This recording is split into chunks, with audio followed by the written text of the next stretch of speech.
ओम शांति। 25 दिसंबर की बाबा की मुरली। Happy Christmas.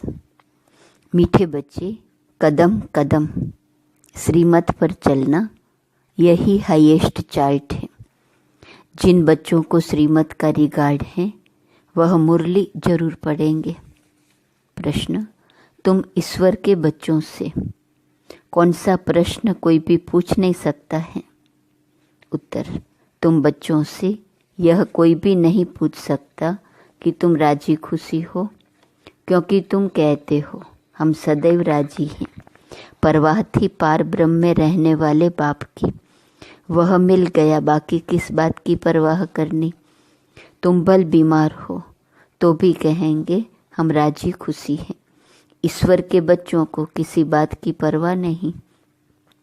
बाप जब देखते हैं इन पर माया का वार हुआ है तो पूछते हैं बच्चे राजी खुशी हो? ओम शांति। बाप समझाते हैं बच्चों की बुद्धि में यह जरूर होगा कि बाबा बाप भी हैं, टीचर और सुप्रीम गुरु भी हैं। इस याद में जरूर होंगे। यह याद कभी कोई सिखला न सके, कल्प कल्प बाप ही आकर सिखलाते हैं। वह ज्ञान सागर पतित पावन है। यह अभी समझाया जाता है जबकि ज्ञान का तीसरा नेत्र दिव्य बुद्धि मिली है। बच्चे भल समझते तो होंगे परंतु बाप को ही भूल जाते हैं तो टीचर गुरु फिर कैसे याद आएगा? माया बहुत ही प्रबल है जो बाप के तीनों रूपों को ही भुला देती है। कहते हैं हम हार खा गए। यूं तो कदम कदम में पदम है, परंतु हार खाने से पदम कैसे होंगे? देवताओं को ही पदम की निशानी देते हैं। यह ईश्वर की पढ़ाई है। ऐसे मनुष्य की पढ़ाई कभी हो न सके। बल देवताओं की महिमा की जाती है, फिर भी ऊंचते ऊंच हैं एक बाप, बाकी उनकी बड़ाई क्या है? आज गदाई कल राजाई। अभी तुम पुरुषार्थ कर यह बन रहे हो। जानते हो इस पुरुषार्थ में फैल बहुत होते हैं। ज्ञान तो बहुत सहज है, फिर भी इतने थोड़े पास होते हैं क्यों? माया घड़ी घड़ी बुला देती है। बाप कहते हैं अपना चार्ट रखो, परंतु लिख नहीं पाते हैं। कहाँ तक बैठ लिखे? अगर लिखते भी हैं तो कभी अप कभी डाउन। हाईएस्ट चार्ट उन्हों का होता है जो कदम कदम श्रीमत पर चलते हैं। बाप तो समझेंगे इन विचारों को लज्जा आती होंगी, नहीं तो श्रीमत अमल में लानी चाहिए। 1-2% मुश्किल लिखते हैं। श्रीमत का इतना रिगार्ड नहीं है। मुरली मिलती है तब भी नहीं पढ़ते हैं। उन्हों को दिल में लगता तो जरूर होगा। बाबा कहते तो सच है। हम मुरली नहीं पढ़ते हैं तो औरों को क्या सिखलाएंगे? बाप तो कहते हैं मुझे याद करो तो स्वर्ग के मालिक बनो। इसमें बाप भी आ गया, पढ़ाने वाला भी आ गया, सदगति दाता भी आ गया। थोड़े थोड़े अक्षर में सारा ज्ञान आ जाता है। यहाँ तुम आते ही हो इसको रिवाइज करने। बल बाप भी यही समझाते हैं, क्योंकि तुम खुद कहते हो हम भूल जाते हैं, इसलिए यहाँ आते हैं रिवाइज करने। भल कोई करते भी हैं तो भी रिवाइज नहीं होता। तकदीर में नहीं है तो तदबीर भी क्या करें? तदबीर कराने वाला तो एक ही बाप है। इसमें कोई की पास खातरी भी नहीं हो सकती। उस पढ़ाई में तो एक्स्ट्रा पढ़ाने के लिए टीचर को बुलाते हैं। यह तो तकदीर बनाने के लिए सबको एक रस पढ़ाते हैं। एक एक को अलग अलग कहाँ तक पढ़ाएंगे? कितने ढेर बच्चे हैं। उस पढ़ाई में कोई बड़े आदमी के बच्चे होते हैं, ऑफर करते हैं तो उनको एक्स्ट्रा भी पढ़ाते हैं। टीचर जानते हैं यह डल है, इसलिए पढ़कर उनको स्कॉलरशिप लायक बनाते हैं। यह टीचर ऐसा नहीं करते हैं। यह तो सभी को एक जैसा पढ़ाते हैं। एक्स्ट्रा पुरुषार्थ माना टीचर कुछ कृपा करते हैं। भल ऐसे तो पैसे भी लेते हैं, खास टाइम दे पढ़ाते हैं जिससे वह जास्ती पढ़कर होशियार होते हैं। यह बाप तो सबको एक ही महामंत्र देते हैं, मन मना भव। बस बाप ही एक पतित पावन है। उनकी ही याद से हम पावन बनेंगे। वह तुम बच्चों के हाथ में है। जितना याद करेंगे उतना पावन बनेंगे। सारा मदार हर एक के पुरुषार्थ पर है। वह तो तीर्थों पर यात्राएं करने जाते हैं, एक दो को देख कर भी जाते हैं। तुम बच्चों ने भी बहुत यात्राएं की हैं, फिर क्या हुआ, नीचे ही गिरते आए हो। यात्रा किस लिए है, इससे क्या मिलेगा, कुछ भी पता नहीं था। अभी तुम्हारी है याद की यात्रा, अक्सर ही एक है मन मना भव। यह यात्रा तुम्हारी अनादि है। वह भी कहते हैं हम ये यात्रा अनादिकाल से करते आए हैं। अभी तुम ज्ञान सहित कहते हो कि हम कल्प कल्प यह यात्रा करते हैं। यह यात्रा खुद बाप आकर सिखलाते हैं। उन यात्राओं में कितने धक्के खाते हैं, कितना शोर होता है। यह यात्रा है डेड साइलेंस की। एक बाप को ही याद करना है, इससे ही पावन बनना है। तुम्हें बाप ने यह सच्ची सच्ची रूहानी यात्रा सिखलाई है। वह यात्राएं तो तुम जन्म जन्मांतर करते ही रहे, फिर भी गाते हैं चारों तरफ लगाए फेरे, फिर भी हरदम दूर रहे। भगवान से तो दूर ही रहे। यात्रा से आकर फिर विकारों में गिरते हैं तो क्या फायदा। अभी तुम बच्चे जानते हो यह है पुरुषोत्तम संगम युग, जबकि बाप आए हैं। एक दिन सभी जान जाएंगे कि बाप आया हुआ है। भगवान आखिर मिलेगा कैसे, यह तो कोई भी नहीं जानते। कोई तो समझते हैं कुत्ते बिल्ली में मिलेगा, क्या इन सब में भगवान मिलेगा। कितना झूठ है। झूठ ही खाना, झूठ ही पीना, झूठ ही रात बिताना। इसलिए यह है ही झूठ खंड।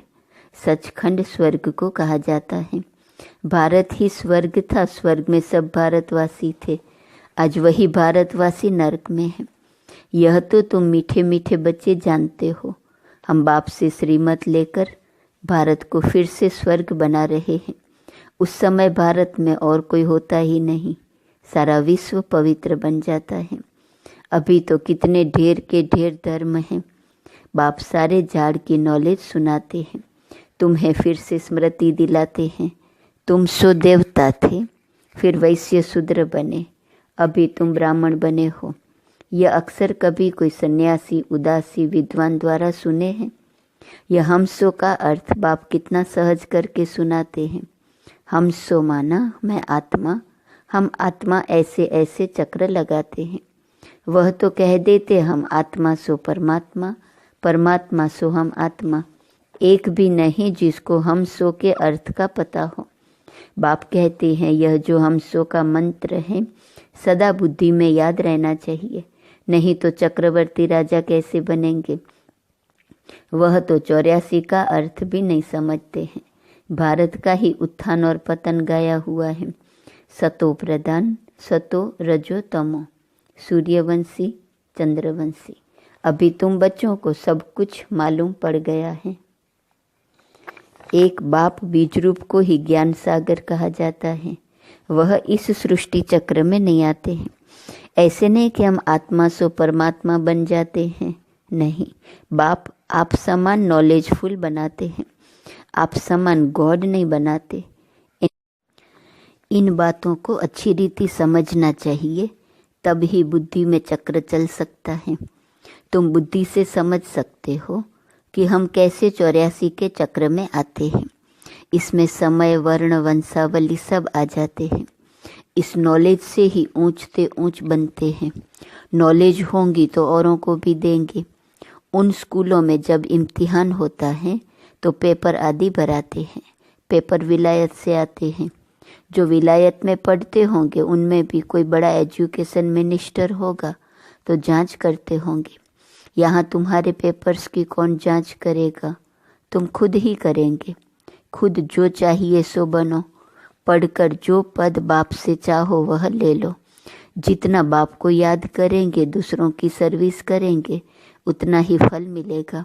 उन्हें सर्विस करने की फिक्र रहेगी कि राजधानी स्थापन हो रही है तो प्रजा भी तो चाहिए ना। वहाँ वजीर आदि की दरकार नहीं रहती। यहाँ तो जब अक्ल कम होता है तब वजीर की दरकार होती है। यहाँ बाप के पास भी राय लेने आते हैं, बाबा पैसा है क्या करें, धंधा कैसे करें। बाप कहते हैं ये दुनिया के धंधे आदि की बात यहाँ नहीं लाओ। हाँ कोई दिल शिकस्त हो जाए तो थोड़ा बहुत आथत देने के लिए बता देते हैं। लेकिन यह मेरा कोई धंधा नहीं है। मेरा धंधा है तुम्हें पतित से पावन बनाकर विश्व का मालिक बनाने का।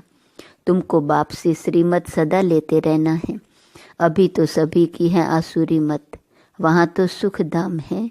वहाँ कभी ऐसे नहीं पूछेंगे कि राजी खुशी हो, तबीयत ठीक है। यह अक्सर यहाँ ही पूछा जाता है, वहाँ यह अक्सर होता ही नहीं। दुख धाम के कोई अक्सर ही नहीं। परंतु बाप जानते हैं बच्चों में माया की प्रवेशता होने के कारण बाप पूछ सकते हैं ठीक ठाक राजी खुशी हो। मनुष्य यहाँ के अक्सर को तो समझ न सके। कोई मनुष्य पूछे तो कह सकते हो कि हम ईश्वर के बच्चे हैं, हमसे क्या खुश खैराफत पूछते हो। परवाह थी पार ब्रह्म में रहने वाले बाप की, अब वह मिल गया, अब क्या परवाह। यह हमेशा याद रहना चाहिए। हम किसके बच्चे हैं यह भी बुद्धि में ज्ञान है। जब हम पावन बन जाएंगे फिर लड़ाई शुरू होगी। तुमसे पूछेंगे जरूर, तुम कहेंगे हम तो सदैव राजी हैं। बीमार भी हो तो भी राजी हो, बाबा की याद में हो तो स्वर्ग से भी यहाँ जास्ती राजी हो, जबकि स्वर्ग की बादशाही देने वाला बाप मिला है। हमको कितना लायक बनाते हैं, फिर हमको क्या परवाह है। ईश्वर के बच्चों को किस चीज़ की परवाह। वहाँ देवताओं को भी परवाह नहीं। देवताओं के ऊपर है ईश्वर, तो ईश्वर के बच्चों को क्या परवाह हो सकती है। बाबा हमको पढ़ा रहे हैं, बाबा हमारा टीचर सतगुरु है। बाबा हमारे ऊपर ताज रखते हैं, इसको इंग्लिश में कहते हैं क्राउन प्रिंस। बाप का ताज बच्चा पहनेगा। तुम समझ सकते हो सतयुग में सुख ही सुख है। प्रैक्टिकल में वह सुख तब पाएंगे जब वहाँ जाएंगे, वह तो तुम ही जानो। सतयुग में क्या होगा, ये शरीर छोड़ हम कहाँ जाएंगे। अभी तुमको प्रैक्टिकल में बाप पढ़ा रहे हैं। तुम जानते हो सच सच हम स्वर्ग में जाते हैं। वह जो कहते हैं फलाना स्वर्ग में गया, परंतु उन्हें पता नहीं स्वर्ग और नर्क किसको कहा जाता है। कल्प की आयु ही लाखों वर्ष लिख दी है। जन्म जन्मांतर यह ज्ञान सुनते सुनते गिरते आए। अभी तुम्हारी बुद्धि में है कि हम कहाँ से कहाँ आकर गिरे हैं। सतयुग से गिरते ही आए हैं। अभी हम इस पर पुरुषोत्तम संगम युग पर पहुँचे हैं। कल्प कल्प बाप आते हैं पढ़ाने। बाप के पास तुम रहते हो ना, यही हमारा सच्चा सच्चा सतगुरु है, जो मुक्ति जीवन मुक्ति का रास्ता बताते हैं। जैसे यह बाबा भी सीखते हैं, ऐसे इनको देख तुम बच्चे भी सीखते हो। कदम कदम पर सावधानी रखनी होती है। मनसा वाचा कर्मणा बहुत शुद्ध रहना है। अंदर कोई भी गंदगी नहीं होनी चाहिए। बाप को घड़ी घड़ी बच्चे भूल जाते हैं। बाप को भूलने से बाप की शिक्षा भी भूल जाती है। हम स्टूडेंट हैं, यह भी भूल जाते हैं। है बहुत सहज। बाप की याद में ही करामत है। ऐसी करामत और कोई भी बाप सिखला न सके। इस करामत से ही तमो प्रधान से सतो प्रधान बनते हैं। तुम बच्चे जानते हो शिव बाबा ने ब्रह्मा द्वारा आदि सनातन देवी देवता धर्म की स्थापना की है, जो धर्म सतयुग और त्रेता आधा कल्प चलता है। फिर दूसरे धर्म वाले बाद में वृद्धि को पाते हैं। जैसे क्राइस्ट आया, पहले तो बहुत थोड़े थे, जब बहुत हो जाए तब राजा ही कर सके। क्रिश्चियन धर्म अभी तक है, वृद्धि होती रहती है। वे जानते हैं कि क्राइस्ट द्वारा हम क्रिश्चियन बने हैं। आज से 2000 वर्ष पहले क्राइस्ट आया था, अब वृद्धि हो रही है। क्रिश्चियन कहेंगे हम क्राइस्ट के हैं। पहले एक क्राइस्ट आया, फिर उनका धर्म स्थापन होता है, वृद्धि होती जाती है। 1 से 2, 2 से 4, फिर ऐसे वृद्धि होती जाती है। अभी देखो क्रिश्चियन का जाड़ कितना हो गया है। फाउंडेशन है देवी देवता घराना, इसलिए ब्रह्मा को ग्रेट ग्रेट ग्रैंडफादर कहा जाता है। परंतु भारतवासियों को यह भूल गया है कि हम परमपिता परमात्मा शिव के डायरेक्ट बच्चे हैं। क्रिश्चियन भी समझते हैं आदि देव होकर गए हैं, जिसके यह मनुष्य मुख वंशावली हैं। बाकी वह मानेंगे तो अपने क्राइस्ट को ही, क्राइस्ट को बुद्ध को फादर समझते हैं। सिजरा है ना, जैसे क्राइस्ट का यादगार क्रिश्चियन देश में है, वैसे तुम बच्चों ने यहाँ तपस्या की है, तब तुम्हारा भी यादगार यहाँ अर्थात आबू में है। अच्छा, मीठे मीठे सिकिलधे बच्चों प्रति माता पिता बाप दादा का याद प्यार और गुड मॉर्निंग। रूहानी बाप की रूहानी बच्चों को नमस्ते, रूहानी बच्चों की रूहानी बाप को नमस्ते नमस्ते नमस्ते। धारणा के लिए मुख्य सार, पहली पॉइंट, डेड साइलेंस की सच्ची सच्ची रूहानी यात्रा करनी है। हम सो का मंत्र सदा याद रखना है, तब चक्रवर्ती राजा बनेंगे। मनसा वाचा कर्मणा बहुत शुद्ध रहना है, अंदर कोई भी गंदगी न हो। कदम कदम पर सावधानी रखनी है, श्रीमत का रिगार्ड रखना है। वरदान, निर्माणता के गुण को धारण कर सबको सुख देने वाले सुख देवा सुख स्वरूप भव। आप महान आत्माओं की निशानी है निर्माणता। जितना निर्माण बनेंगे उतना सर्व द्वारा मान प्राप्त होगा। जो निर्माण है वह सबको सुख देंगे। जहाँ भी जाएंगे जो भी करेंगे वह सुखदायी होगा। तो जो भी संबंध संपर्क में आए वह सुख की अनुभूति करे। इसलिए आप ब्राह्मण आत्माओं का गायन है, सुख के सागर के बच्चे, सुख स्वरूप सुख देवा। तो सबको सुख देते और सुख लेते चलो। कोई आपको दुख दे तो लेना नहीं। स्लोगन, सबसे बड़े ज्ञानी वह है जो आत्म अभिमानी रहते हैं। आज का सोमान है, मैं विजय माला का दाना हूँ। अव्यक्त इशारे की पॉइंट 25 दिसंबर। संगम युग है ही संतुष्टता का युग। तो संतुष्ट रहो और सबको संतुष्ट करो। आपस में कभी कोई खिटखिट न हो, क्योंकि माला बनती है संबंध से। अगर दाने का दाने से संपर्क नहीं हो तो माला नहीं बन सकती। तो माला के मणके हैं, इसलिए संबंध संपर्क में भी सदा संतुष्ट रहना और संतुष्ट करना। आप सभी परिवार वाले हो। परिवार का अर्थ ही है संतुष्ट रहना और संतुष्ट करना।